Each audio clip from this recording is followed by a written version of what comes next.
Warning. The following episode contains spoilers about... Did somebody say spoilers? No. That's right. It's me, Keith the Third. Nope. Stop Here it. to talk. Cut the music. Cut it. This episode is about the house with a clock in its walls. That's all they talk about, except for maybe a few Harry Potter references, so we don't need any other warnings. It's all been done, Nope. I don't need any reminders from you either. I have this under control. I've already loaded up the promo that I need to do on the screen. It's All Been Done Radio Hour is a modern, geeky, scripted comedy in the style of old-timey radio. Performed on the second Saturday of every month at Mad Lab Theater, our upcoming December show is our annual holiday special. Universe Journey catches back up with Richard Blank Coquet, and Packer and Ratcliffe face their toughest challenge yet with a song. Tickets are still available at madlab.net/tickets. Details can be found at itsallbeendoneradiohour.com. Please subscribe to It's All Been Done Radio Hour, the podcast, and support us at patreon.com/IABD. And now, it's time to listen to people honk their car horns for absolutely no goddamn reason.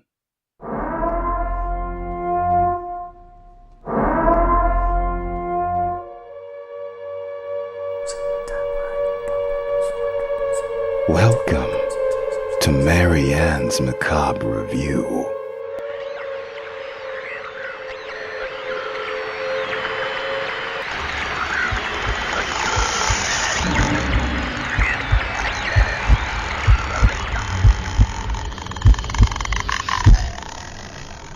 Alrighty, folks, welcome out to Marianne's Macabre Review. We are here for the house with a clock in its walls. We have today Keith Jackson. Hi, Keith. Hi. We've got Rob. Hi. And we got Jessica. Hi. And myself. Who wants to tell us what this movie's about? She's always the best at it. Oh, okay. Okay, So we went to see the house with a clock in its walls. What happens is Lewis is recently orphaned, so he goes to live with his uncle, Jack Black, who is a warlock, and the house is magic. And he learns to be a warlock. well, that's good. Do shenanigans happen? Shenanigans occur. There's some evil lurking somewhere. Secrets. Ooh, okay. Well, you'll have to watch the movie, unless we spoil it during the thing. Which we will. We definitely will. spoiled it. We'll spoil the whole thing. So watch it beforehand, or listen to our synopsis and be happy with finding out the spoilers. If this movie's just not your thing, like, I'm not going to go see a kid's movie or a kid's horror movie. Just listen to us and talk about it, and then you'll know more about Jack Black and be better for it. Go ahead, Keith. What did you think of the movie? I enjoyed it. I mean, it's, again, what the fuck are they honking at? Anyway, it's not, there are some frustrating formulas at work, certainly, but, Yes. apart from that, I liked some of the world building they were doing. I liked some of the world building that they were doing with the way things work, and I wouldn't mind seeing, More movies. the ensemble there, so. Cool. What do you think? I really liked it. It was a lot better than I thought I was walking into, because I thought that I was walking into sort of a poor man's Goosebumps. With the same guy in it. Yeah. With the same guy in it. I'm like, oh, are they just running off of that? Or is this in the same world? What are we doing? And I think I had actually seen like a Goosebumps trailer when I saw this trailer the first time. And so I wasn't sure if I was seeing two movies or they were doing sequels real close to each other or whatnot. Having seen it, all of that was cleared up for me. So I enjoyed what I did end up seeing. Cool. I liked it a lot. Good. More or less than the ice cream. There's not a lot that's better than ice cream. So I enjoyed it. I didn't have expectations going into this. So I knew Jack Black was in it, so I knew we might have to buckle up for some wackiness. So, because that's just how he is sometimes in his movies, where you're just like, you can tell he's riffing, and it seems like this one he's kept the script. I knew about the book, like 76, 73, somewhere there when it came out, and Edward Gorey had drawn all the illustrations in it. So Oh, it's illustrated? So the end of the credits at the end were an homage to Edward Gorey, where they're animating his little guys. I haven't read the book, but I might pick it up now, see how they've changed it and stuff. But otherwise, it was a pleasant film. Touched at the heartstrings. There were some very frustrating things, but I kind of call that kids. You know, they're just, hey, don't do this. And then what do? Very, very next scene, hey, I'm gonna go do this thing. I gotta impress my friends. Yeah, it was more the subplots with the friends, essentially, that were bothering me. But it served a purpose. It drove the story to where it needed to go, and so on. And it was kind of satisfying at the end when, of course, he figures out that he doesn't need them and befriends the other. The nice one, the one that's been talking to him the whole time and just didn't.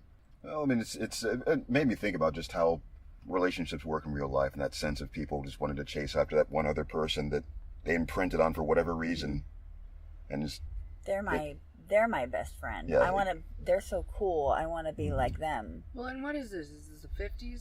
Yeah, 55. 55. Okay. It was an amazingly well integrated school, for one thing. Yeah. Yes. It was fine. So, what did we like? What did we not like? Let's get into like the nitty gritty now. Rob, why don't you start? So I grew up in Michigan, okay. In not quite that small town Michigan.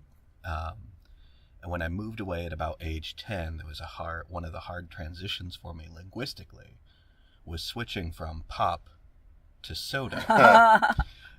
And so one of the things that I really liked is when the one kid's running for class president. A vote for me is a vote for pop in the drinking fountains. Nice.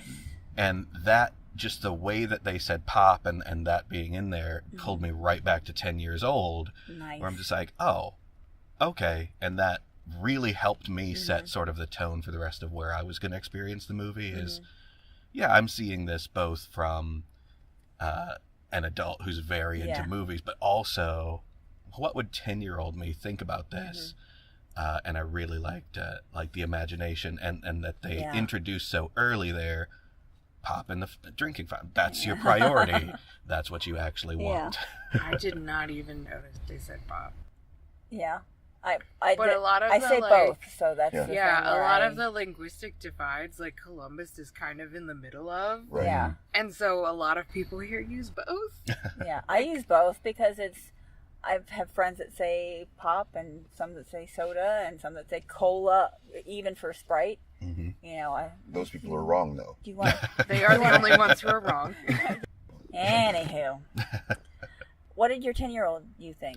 10-year-old me would have loved this, especially as an alternative to Harry Potter. So I think had both of these movies existed, I would have preferred this one because this one allows just for that spin of magic, and you can do this, and it's okay to be weird, because even in Harry Potter, they're not weird, they're just different. Yeah.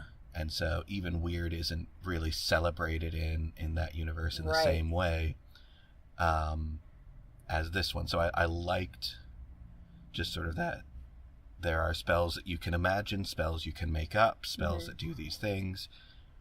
You don't have to only know one little derivative of Latin to try to make a word out of it. Right. And so 10-year-old me would have really thought that this was excellent, and I probably would have spent a couple months just imagining myself in that universe and sort of what would happen there. Me too. I think there's another important distinction there as well, which is it didn't seem to have to be born into having magical powers. You could just be studious and learn how to do the things, and I think that's a good thing to encourage. Well, anyway, as I was saying, though, it's just the idea of there being all it takes to be special is to want to be special, rather than I like having to be born as full blood or whatever. I did appreciate the small reference they put into the car, and this ratty old car has Muggle in its name. I didn't get. Where'd you see that? It was just he said it real quick. This is the car. I didn't catch the whole word, but I caught Muggle something. Oh, okay. And he was like, "Yeah, the door's tricky. Like they really small in there." That's nice.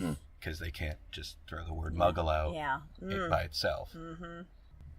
The house with the clock in its wall. I keep amending A to the front of it. That's how I knew it was based on a book.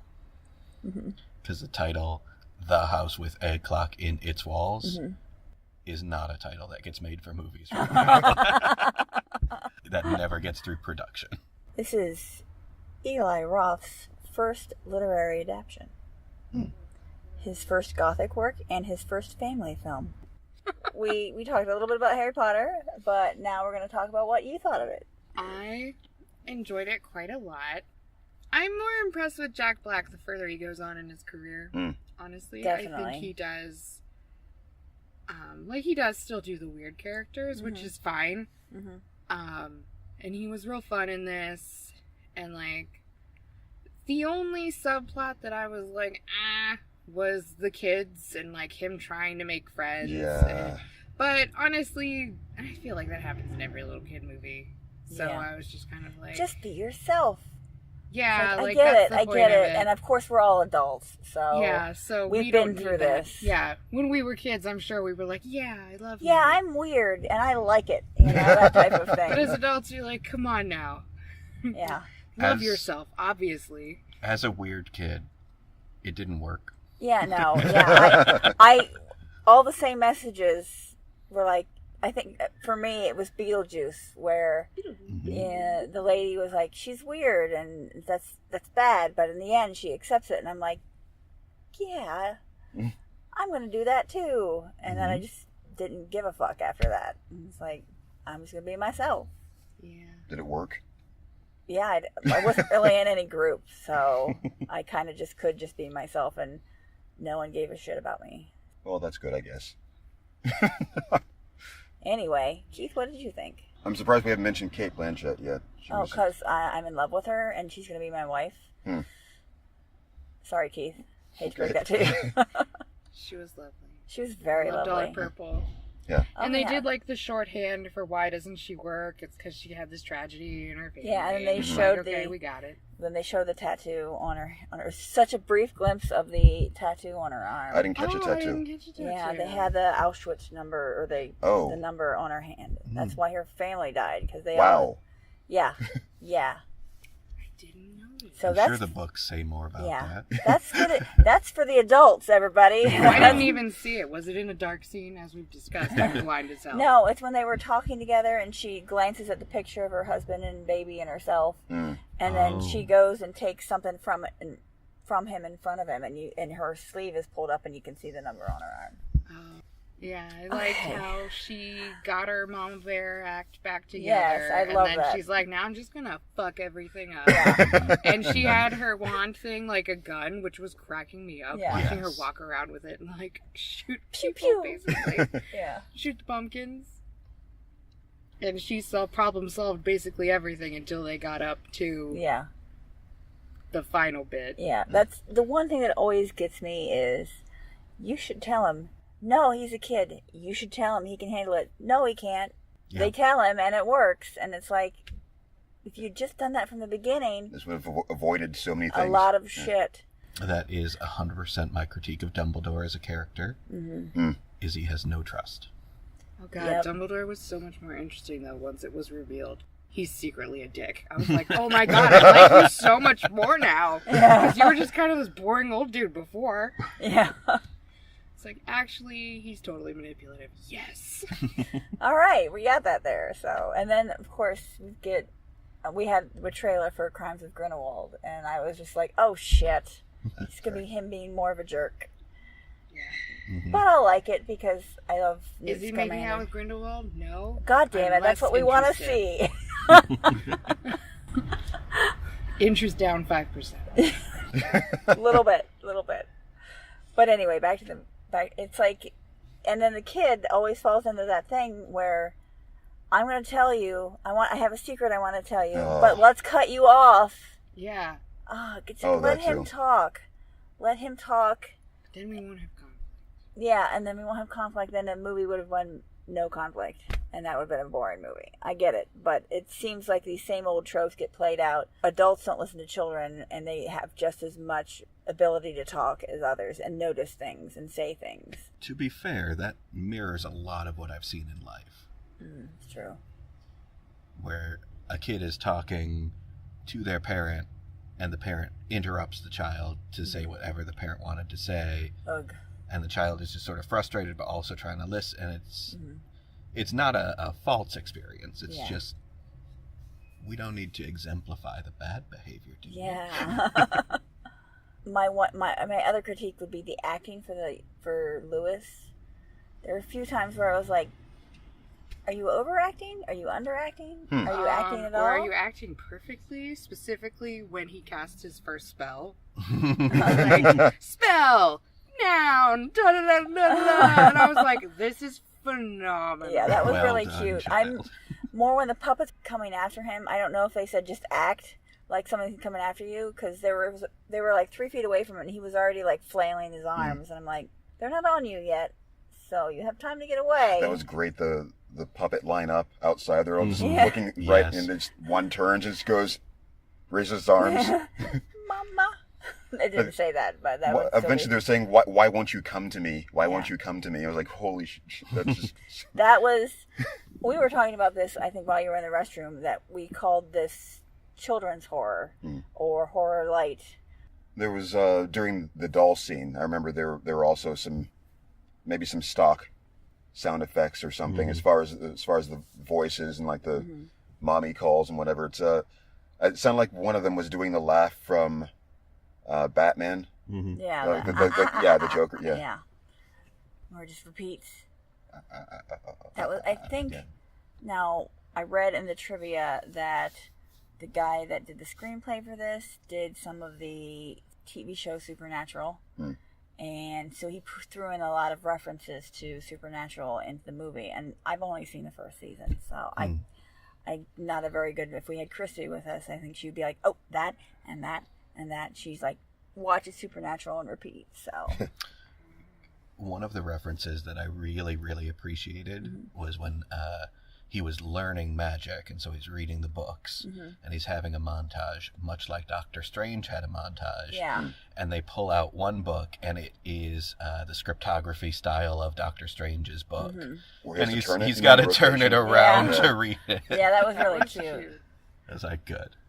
Glad we're all here. Yeah, we're all doing the same magic, so this is good. Not a critique on the movie, like when his mom shows back up and she's like, by the way, get this book and do this thing and do these other things. It's like, why, Mom? Yeah. I mean, just why do you want me to do these things? Yeah. Like, have like But to his credit, he does pretty much write it off as a dream. Like, he doesn't go looking for the book or a key or anything.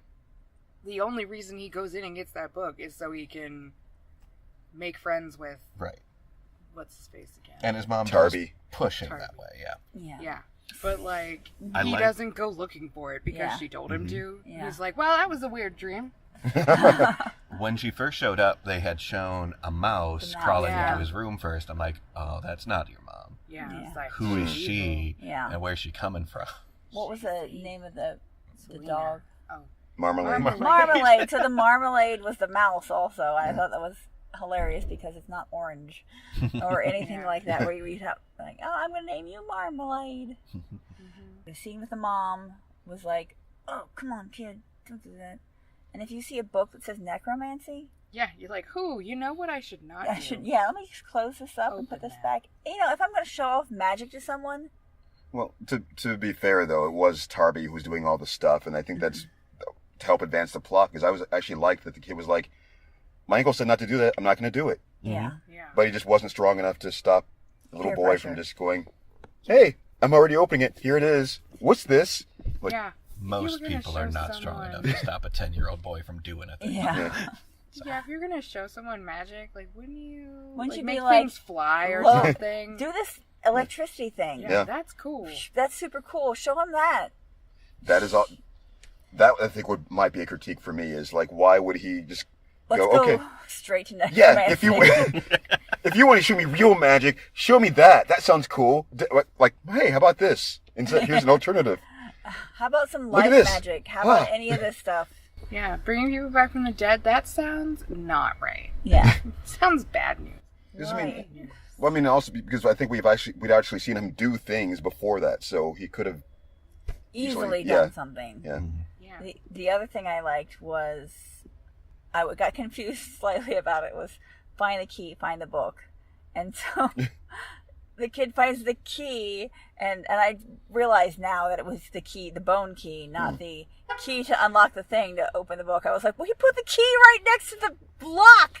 Well, you don't she want said, someone to get in there. First find the book, then find the key. Oh, that's right. Okay. Because I was like... And so as soon as they open, I'm like, oh, the book. Yeah. We're here again. Yeah. But I was like, if you want someone to not go into a thing, don't keep the key in the drawer right under the fucking lock. Come on, folks. Yeah. That feels like Jack Black, though.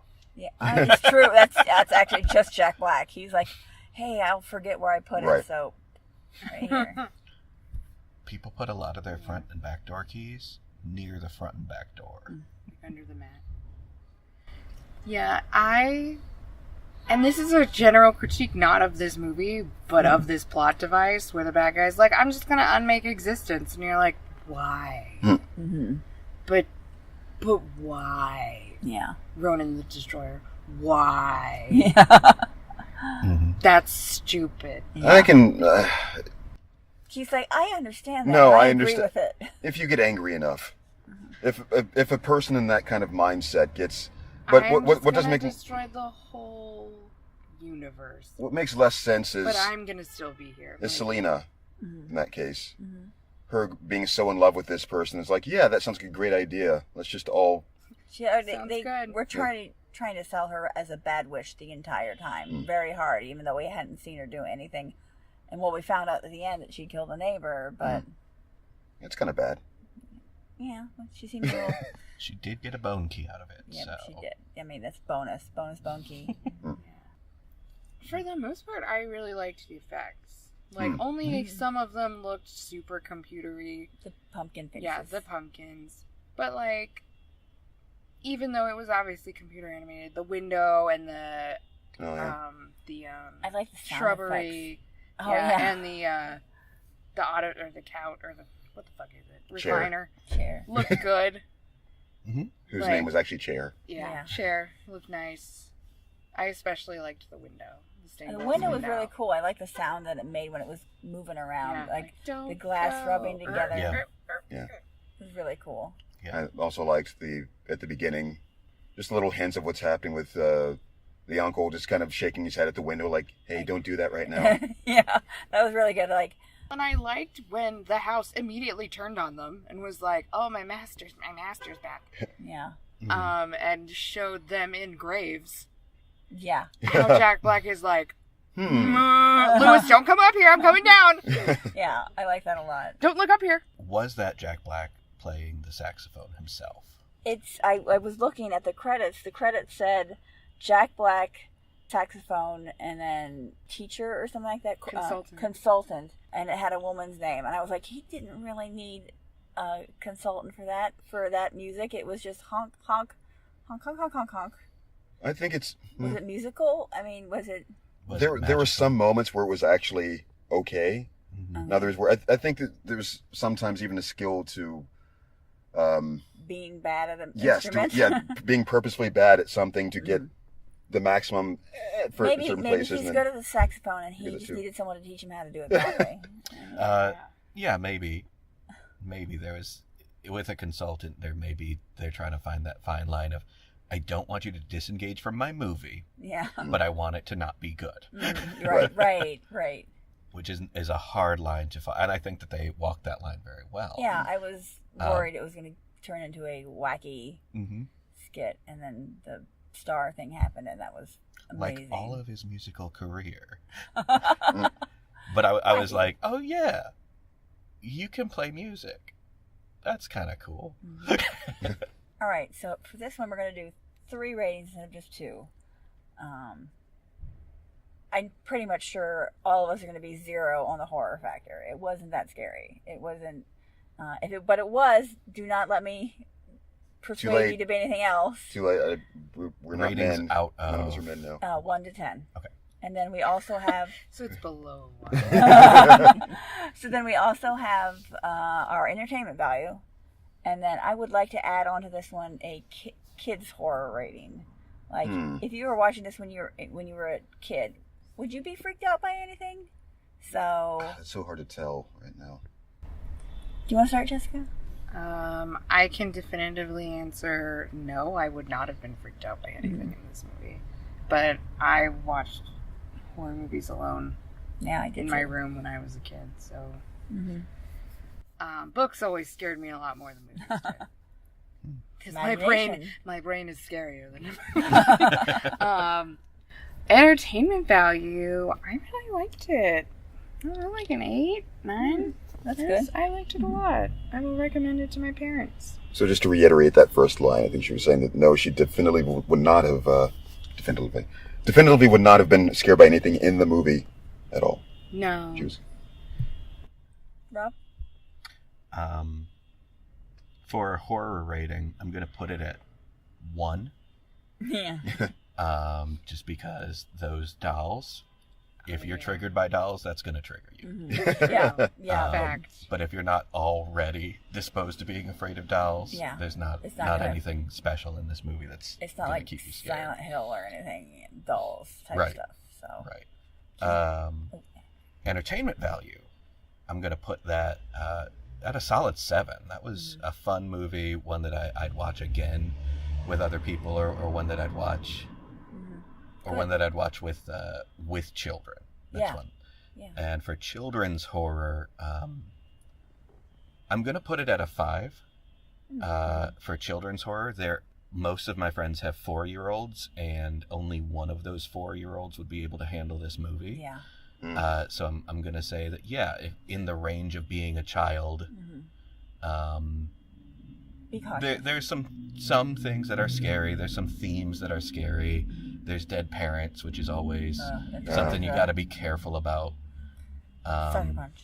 Yeah. So I wouldn't feel weird about any 7 to 8-year-old or up watching this, but I'd be nervous about some young kids and want to make sure that you made a conscientious decision. Yeah. Know your kids. Yeah. So you know, if you know your kids, you know that they can handle this or not. So. Little Rob would have been fine. Yeah. Little Rob's little sister, not so good. What the hell is happening? I know. Sirens, car horns, everything is happening right now. It's the end of the world, Keith. God, it's hard for me to... I feel like I was tense in some moments at least. Or I appreciated the structure of what they were doing to say this is a scary thing that would be happening, and go, oh yeah. It wasn't like I was like cowering or jumping or anything, but it was just, I like that. I like the idea of this being a scary thing. So 1-ish, I suppose. Maybe 2. No, yeah, I get it.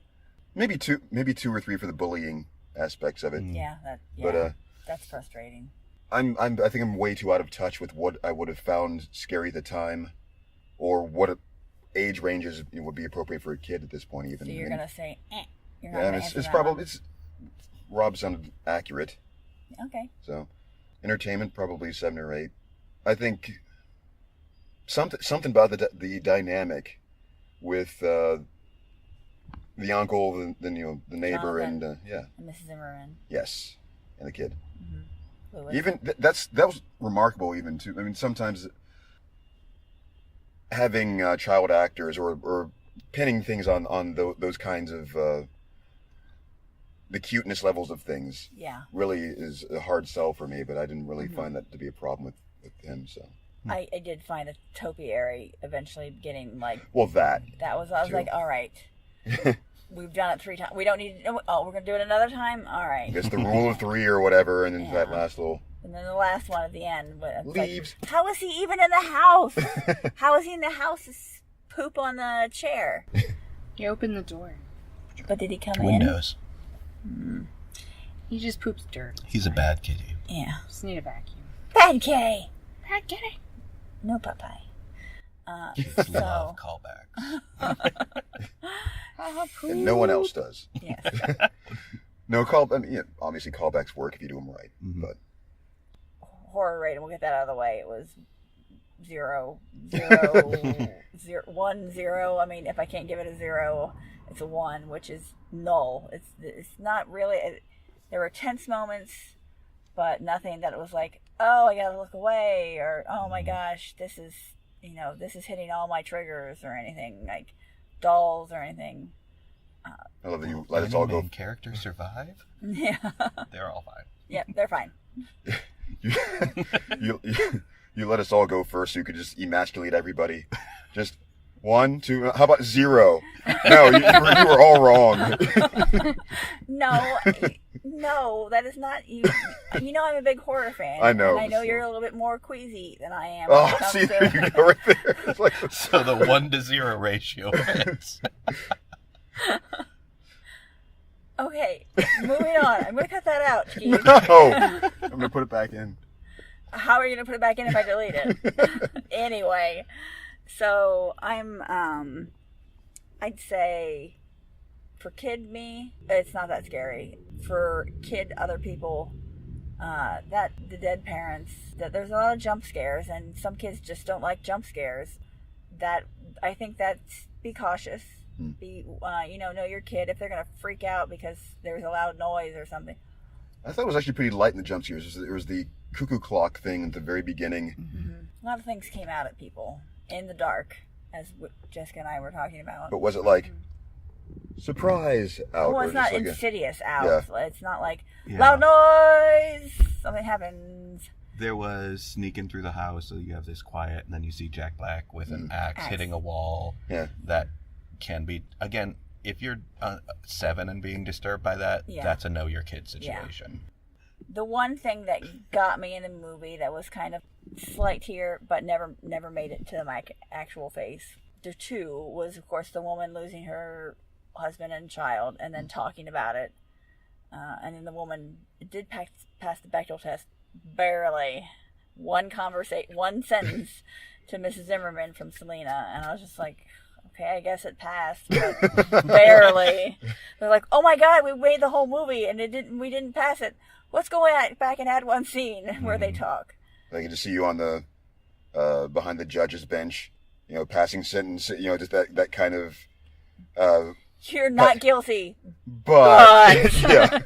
Let's try harder next time. You weren't good though. Yeah, they were.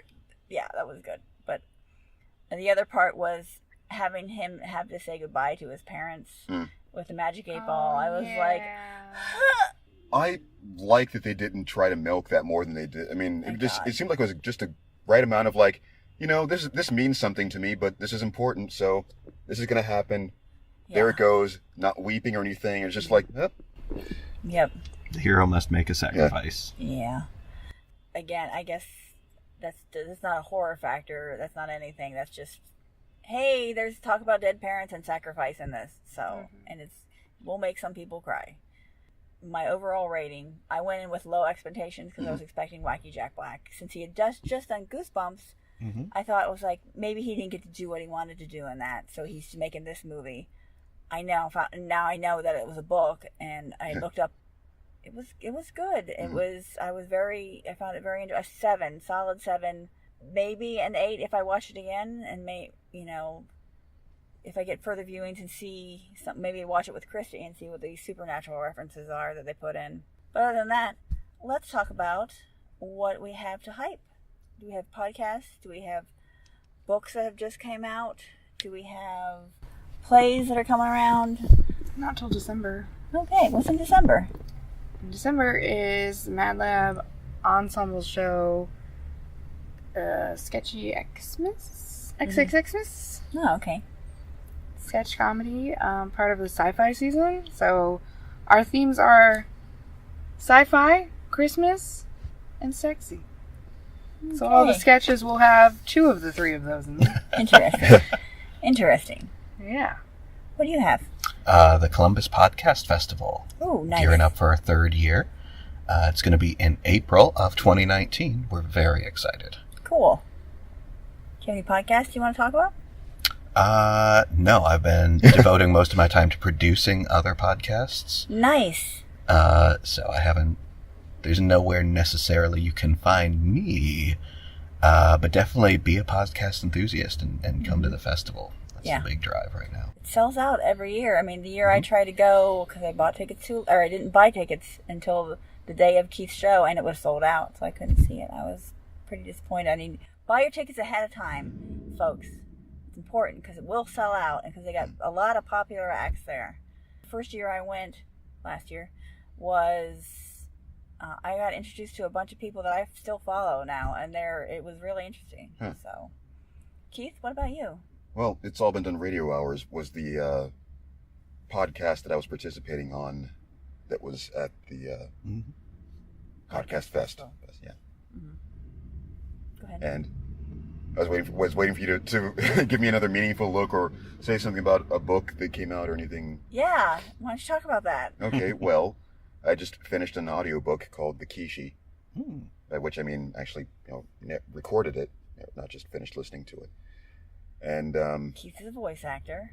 Sometimes, yes. All the time. That's your profession. So continue. Right. And that's now available on Amazon and Audible. Yep. How do you spell Kishi? Oh, that's a very good question. K-I-S-H-I. I was going to do it. And it's by Antoine Bondelet. Yes. Oh, okay. So, the K-I-S-H-I. How do you spell the? A. It's like like A Kishi. Kishi. With the clock and the... No. It has been called Black Panther meets Game of Thrones. It is... I'm reading it right now. And I'm actually listening to Keith's version of it.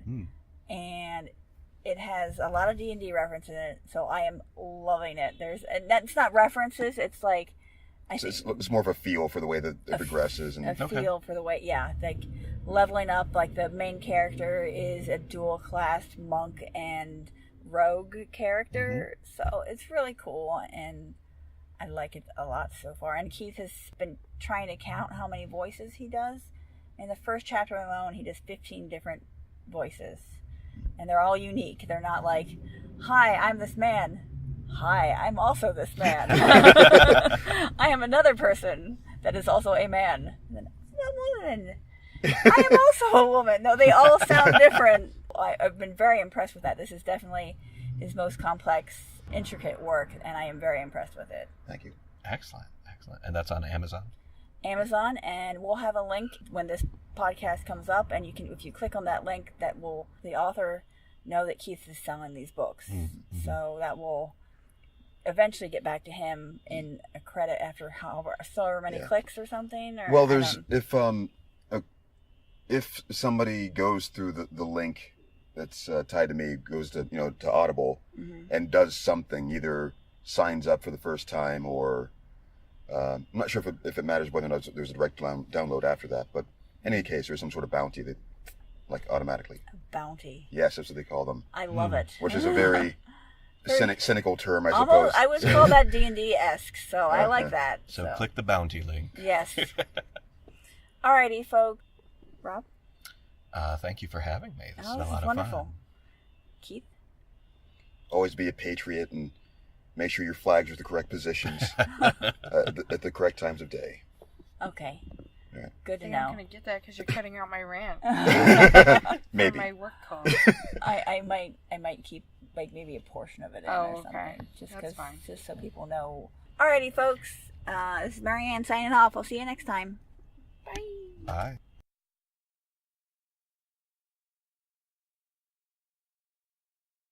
It's All Been Done presents. Who's got the time?